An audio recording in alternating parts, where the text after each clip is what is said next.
여러분, 저는 비틀스를 잘 모릅니다. 아마 여러분들은 비틀스는 다 알고 계시죠. 세계적인 이제 팝 그룹, 승승장구하며 전 세계 독보적인 이제 뭐 빌보드 차트나 뭐 이런 데 석권을 했던 그런 인기 팝 그룹입니다. 근데 이 비틀스가 어느 한순간에 해체 위기에 봉착하게 되었습니다. 이유가 뭘까요? 멤버들 간의 음악적인 견해 차이 때문이었습니다.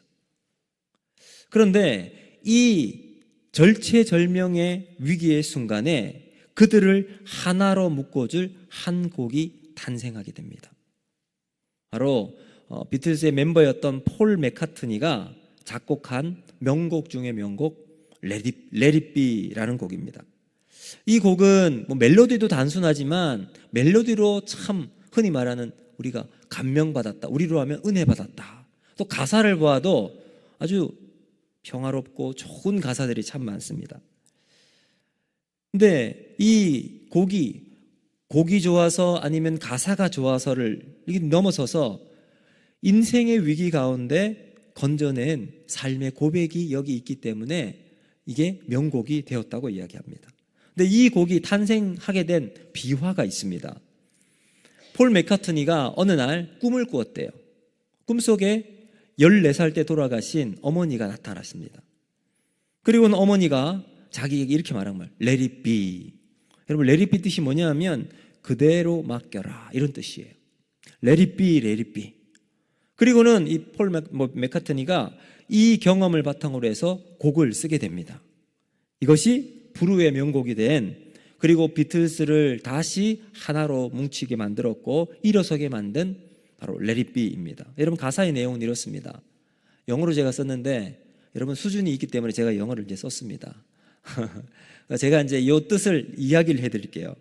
내가 힘든 시간 속에 있다고 여겨질 때 어머니 마리아가 나에게 왔어요. 그리고 Speaking word of wisdom, let it be. 지혜의 말씀으로 let it be. 그대로 맡겨라. 이렇게 얘기했어요. 그 다음을 보면, 그리고 어둠의 시간 속에 있을 때 어머니는 항상 내 앞에 서 계셨습니다. 그리고는 지혜의 말씀으로 그대로 맡겨라. 이렇게 말씀하신 거예요. 이게 이제 곡의 전체적인 흐름의 내용입니다. 자신의 삶이 힘들 때, 어둠의 시간 속에 있을 때, 상처로 깊은 고통을 당하고 아파할 때, 여러분, 우리는 지혜의 말씀이 뭘까요? 바로 하나님의 말씀인 줄로 믿습니다. 그 지혜에 뛰어난 하나님의 음성에 맡기는 것, 귀를 기울이는 것. 귀를 기울이게 하기 위해서는 내 생각을 내려놓을 때 하나님의 음성이 내 안에 들어오게 되겠죠. 하나님이 무슨 말씀하시는지 귀를 기울이면 여러분 그 인생 가운데 위대한 역사가 일어나게 되는 겁니다. 오늘 본문의 내용을 보면 예수님께서 승천하신 후에 제자들이 모여서 기도하고 있던 상황을 배경으로 이제 성경이 쭉 기록되고 있습니다. 이들은 40일 동안 부활하신 예수님과 함께 꿈 같은 시간을 보냅니다. 여러분, 예수님께서 돌아가셨을 때, 십자가에 돌아가실 땐 이제 세상이 다 이젠 뭐 희망도 없고 소망도 없고 3년 반 동안 따라다녔던 그 모든 것이 물거품처럼 사라지는 것처럼 느껴졌습니다. 그런데 그 예수님께서 사흘 만에 부활하세요. 그리고는 제자들을 다 만나십니다. 그리고는 그 40일 동안 예수님께서 제자들과 함께 또 생활을 같이 하세요. 그럼 그 40일의 시간이 제자들에게는 이전에 들었던, 아마 예수님께서 말씀을 하셨을 거예요.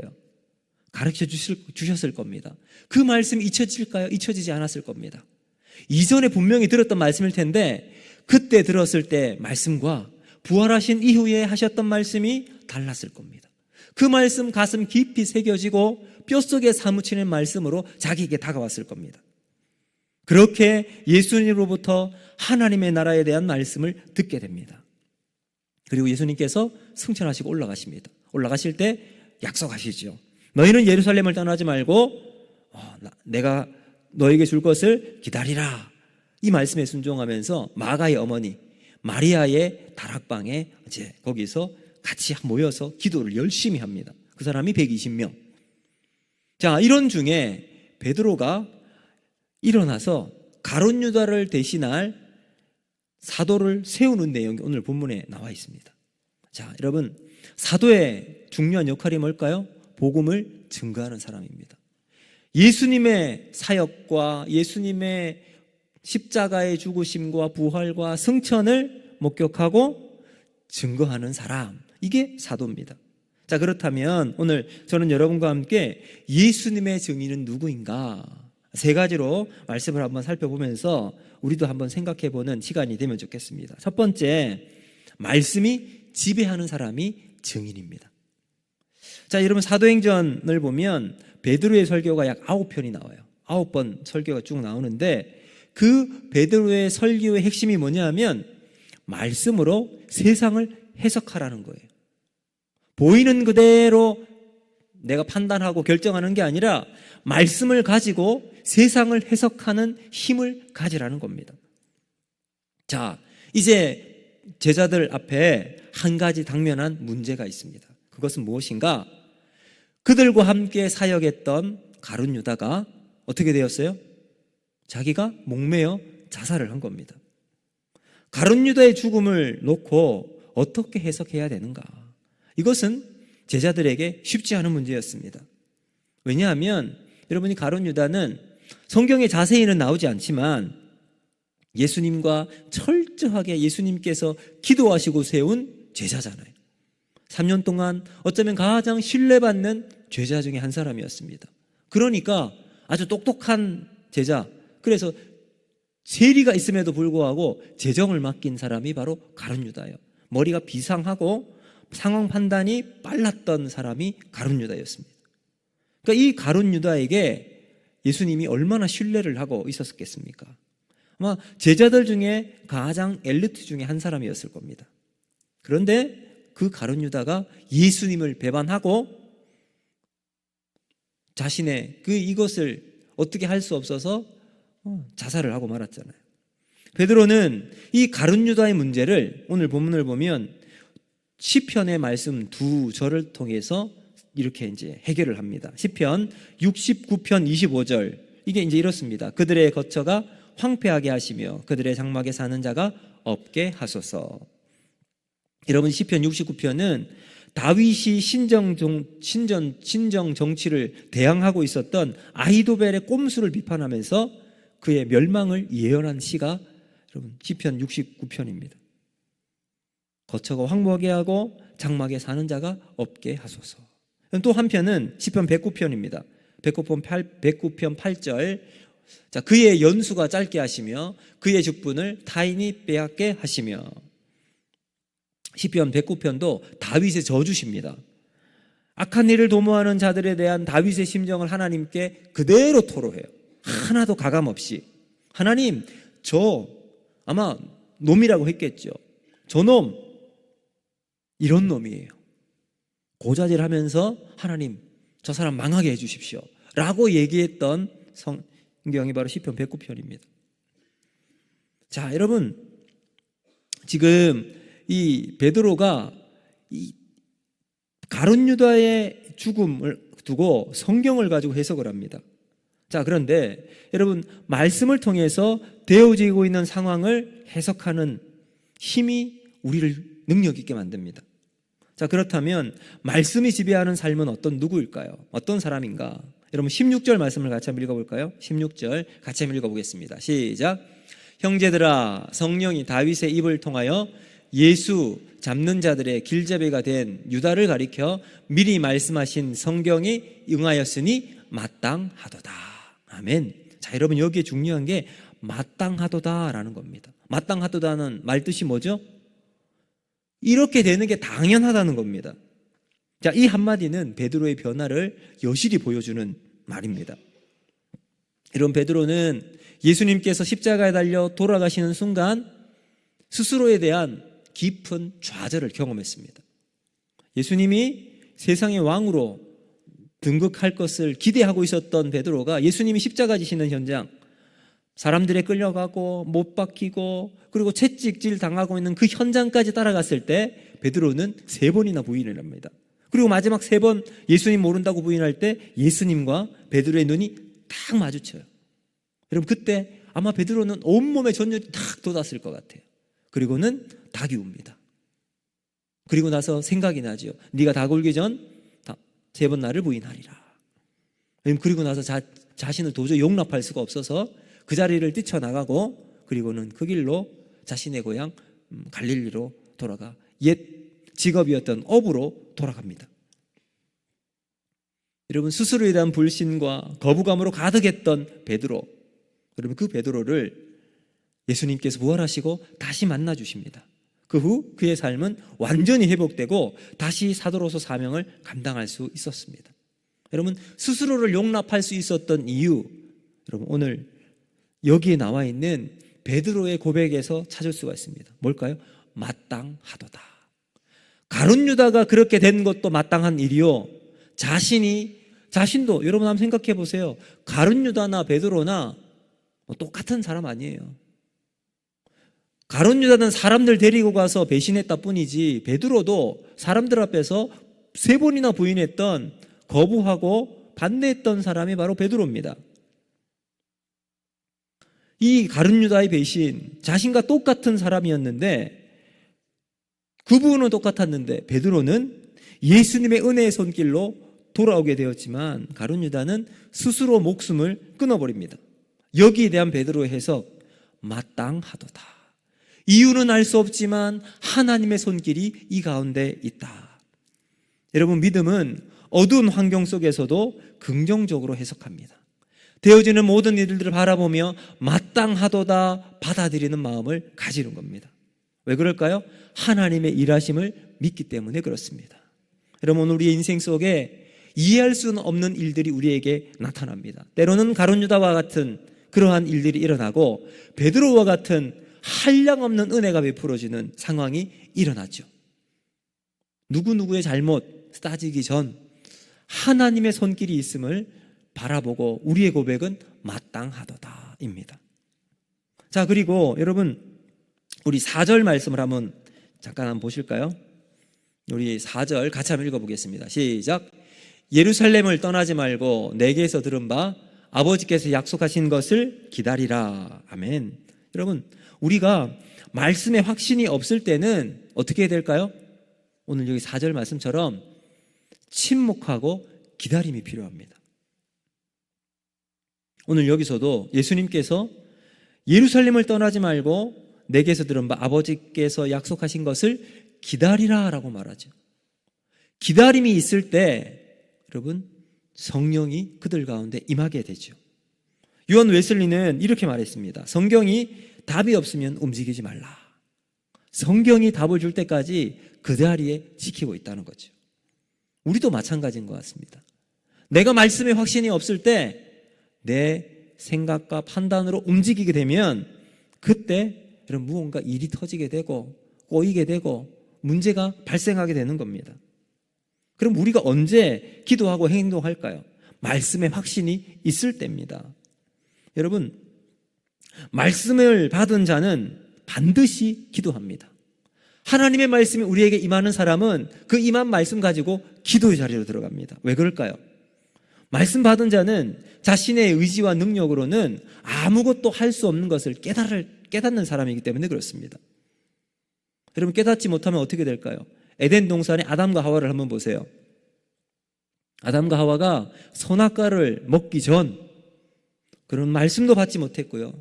기도를 하지도 않은 채 자신의 결정으로 선택한 것이 뭐예요? 선악과입니다. 말씀이 없으니 자기가 최종 결정자가 되어버린 겁니다. 그래서 인생의 주인이 자기가 되어버린 거죠. 그러므로 여러분 오늘 우리는 인생의 주인을 하나님으로 고백하는 우리가 모두가 되기를 주님의 이름으로 축복합니다. 이제 두 번째, 예수님의 증인은 누구인가? 마음을 바꾼 사람입니다. 마음을 바꾼 사람. 자, 여러분 한번 생각해 보세요. 120명에게 능력을 베푸시는 자리, 여러분 그 다락방에서 기도하는 120명에게 성령이 강력하게 임했잖아요. 그리고 베드로를 통해서 사도를 새롭게 뽑으려고 합니다. 근데 여기에서 가룟 유다의 죽음을 언급하고 있어요. 그것도 아주 상세하고 그리고 잔인한 방법으로 묘사하고 있습니다. 그냥 가룟 유다가 죽었다라고 해도 되는데 뭐 떨어져가지고 장자가 떨어지고 막 이렇게 해서 참 이 잔인한 장면을 이렇게 이야기하고 있습니다. 자, 그 답이 어디 있는가? 여러분 24절에 나오는데 24절 우리 같이 한번 읽어보겠습니다. 시작.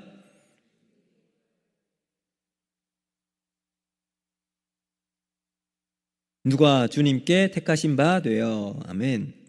자, 여러분 말씀과 기도에 열중하면서 깨달은 자의 입에서 나온 첫 마디가 뭐냐 하면 하나님에 대한 호칭입니다. 그렇죠? 말씀과 기도로 깨닫게 되면 하나님이 누구신지, 하나님이 어떤 분이신지 고백해요. 어떤 겁니까? 뭇 사람의 마음을 아시는 주여. 하나님을 그렇게 이야기합니다. 자, 여러분 유다가 멸망하게 된 이유가 뭘까요? 뭇 사람의 마음을 아시는 주님을 몰랐다는 거예요. 베드로는요, 통곡하면서, 여러분 닭이 울었을 때 그가 통곡하잖아요. 나는 이것밖에 안 되는구나. 내가 그렇게 호언장담했지만 결국 그 종들의 입에 나오는 말을 듣고 나도 예수님 부인했던 삶, 통곡하면서 여러분 가버렸어요. 베드로는 통곡했지만 가룟 유다는 자살로 자신의 생을 마감합니다.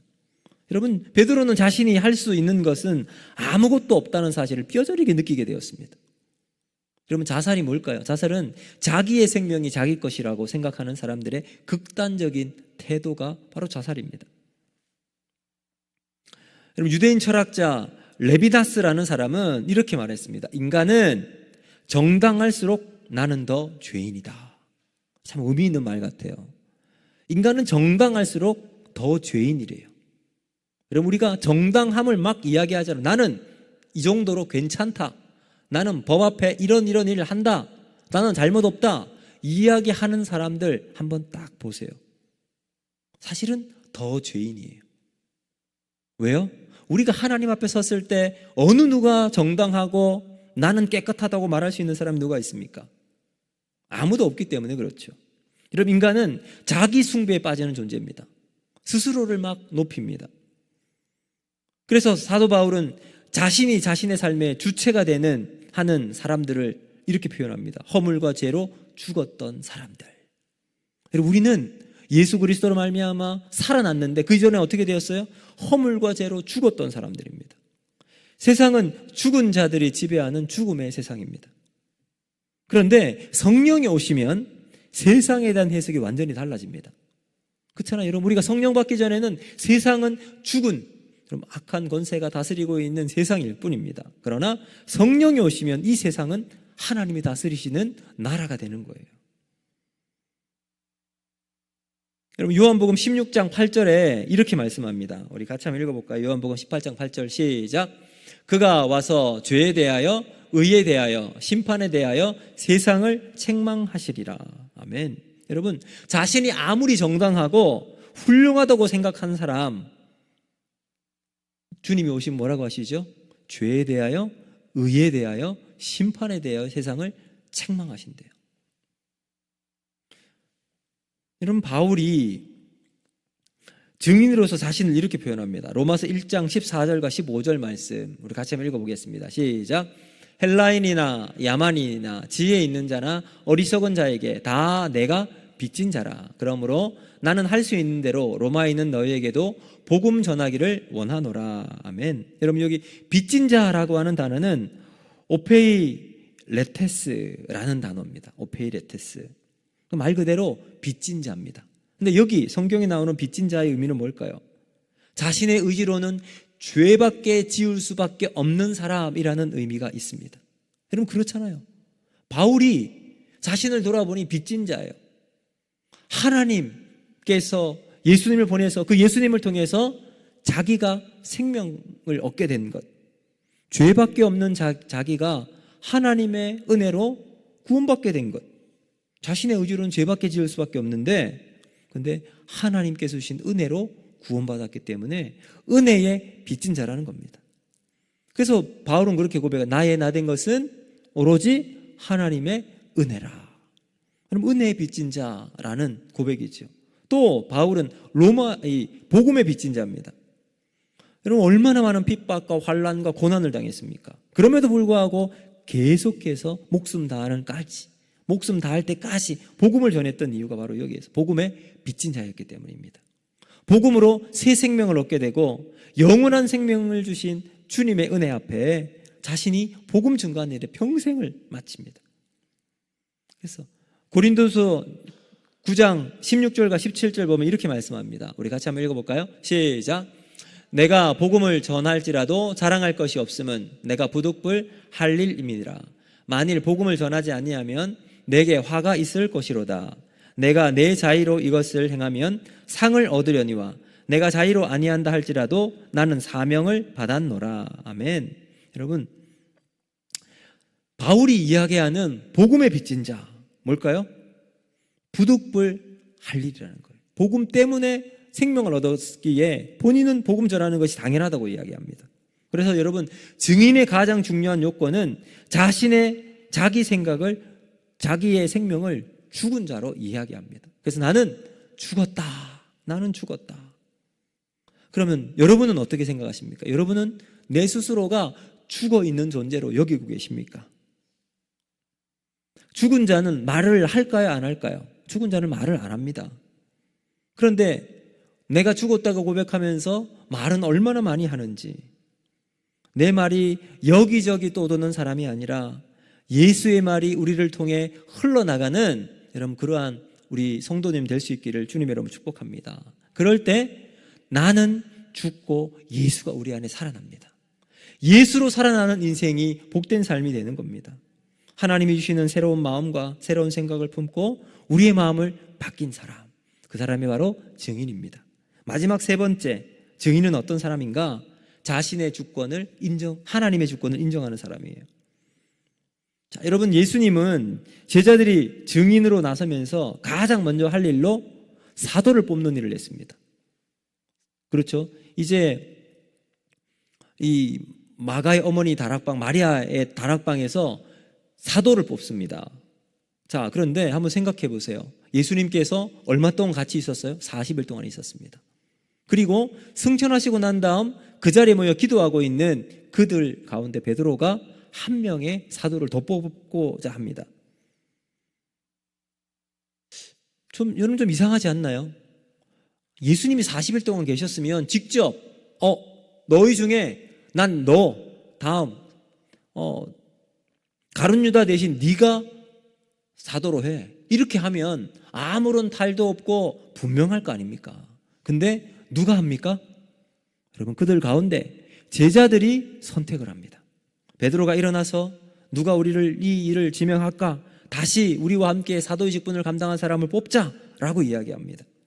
이 중요한 일을 예수님께서 사도들에게 맡깁니다. 왜 그럴까요? 교회가 무너지는 가장 어려운 시기 아니에요, 지금. 예수님이 안 계신 상황이니까. 그 어려운 시기에 임직자를 다시 세우는 일입니다. 여러분, 건강한 교회와 건강하지 않은 교회, 바로 이 일을 통해서 미래가 결정이 되기 때문에 그렇습니다. 사도를 뽑는 제자들의 특징이 뭘까요? 기도와 제비뽑기였습니다. 자, 왜 기도하고 왜 제비뽑기로 중요한 일을 그냥 결정하게 될까요? 여기에는 하나님의 주권이 있기 때문에 그렇습니다. 하나님이 이제 제비뽑기를 하고 난 다음 선택된 그 사람이 이제 12번째 제자가 되는 거예요. 자, 근데 여기 보시면, 자, 인간적인 생각으로는 여기 이제 두 사람이 있습니다. 요셉이라는 사람과 마띠아예요. 근데 요셉을 한번 보세요, 여러분. 요셉은 이름도 많아요. 23절에 보면 하나는 바사바라고도 하고 별명은 유수도라 하는 요셉. 그러니까 바사바, 유수도, 요셉, 이 사람은 여기 가도 인싸, 저기 가도 인싸예요. 뭐 여기 가면 이런 이름, 저기 가는 저런 이름으로 아주 그냥 팔방미인인 사람. 많은 사람들은 이 요셉을 바나바라고 이야기하는 학자들이 많습니다. 자, 그러면 만약 여러분이 여기 있는 사람이라면 제비뽑기 하지 않고 투표를 한다고 생각해 보세요. 바나바를 뽑으시겠어요? 마띠아를 뽑으시겠어요? 아마 영향력으로 보거나 재력으로 보거나 그 사람들의 이 파급 효과를 따지게 되면 아마 이 바나바, 요셉을 뽑았을 거예요. 그게 그들에게 훨씬 더 좋으니까요.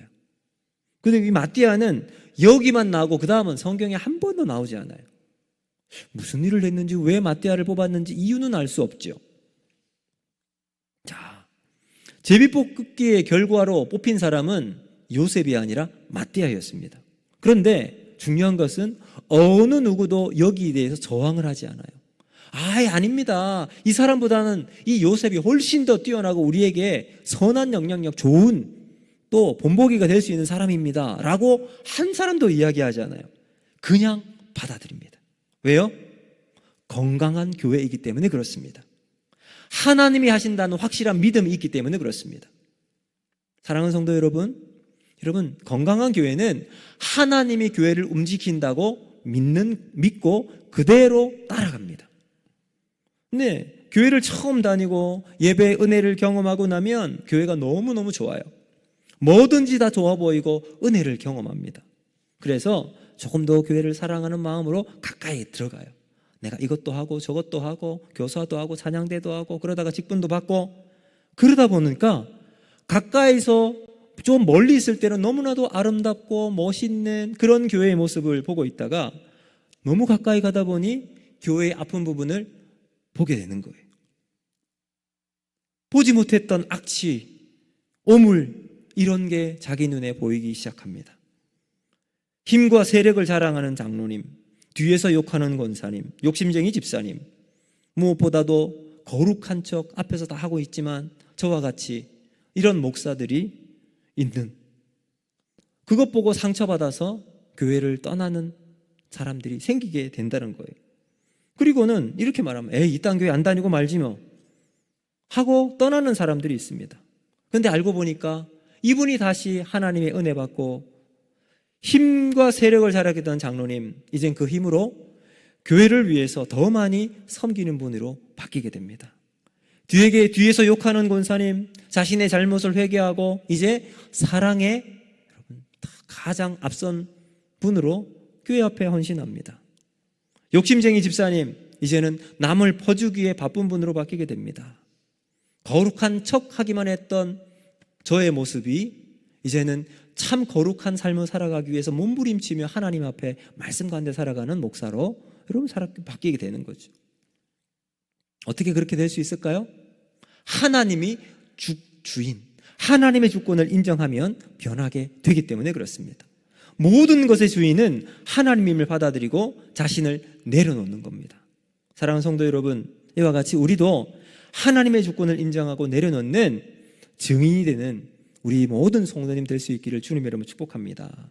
이제 말씀을 맺도록 하겠습니다. 사랑하는 성도 여러분, 하나님은 오늘도 우리를 증인으로 부르십니다. 예수님의 부활을 목격한 자들처럼 오늘 우리도 그 생명의 부활을 증거하는 삶을 살아가기를 원하십니다. 그럼 우리가 어떻게 살아가야 할까요? 우리의 생각을 내려놓고 하나님 말씀의 지배를 받는 사람을 되어야 합니다. 말씀으로 내 삶의 방향을 잡고 내 삶의 결정 기준이 말씀이 되는 사람, 이 삶을 하나님이 원하십니다. 두 번째, 우리의 마음을 바꾸는 겁니다. 주님 앞에 늘 우리 마음을 점검하고 주의 앞에 회개하며 주님의 은혜 앞에 민감하게 살아가는 사람. 마지막 세 번째, 주님의 주권을 인정하는 믿음입니다. 여러분, 내 상황과 여건과 내가 생각하는 것과 다르다 할지라도 주님의 뜻을 더 귀하게 여기고 순종하면서 받아들이는 마음, 이것이 있을 때 우리는 이 세상 속에서 믿음의 증인의 삶을 살아가는 여러분 삶이 일어나게 됩니다. 건강한 교회, 하나님이 기뻐하시는 교회의 모습은 이러한 증인이 있을 때 아름다운 교회가 되어질 줄로 믿습니다. 저는 오늘 여러분들이 이 말씀 앞에 결단하기를 원합니다. 더 이상 내 중심, 내 감정, 내 경험으로 사는 것이 아니라 하나님 말씀이 중심이 되고 하나님께 회개하고 순종하면서 사는 증인의 삶을 살아가는 우리 모두가 되기를 주님의 이름으로 축복합니다. 그래서 여러분, 증인으로서 우리의 삶을 날마다 주님 앞에서 살아가는 우리 모두가 되기를 주님의 이름으로 축복합니다. 오늘 이 말씀을 기억하면서 같이 이 시간 찬양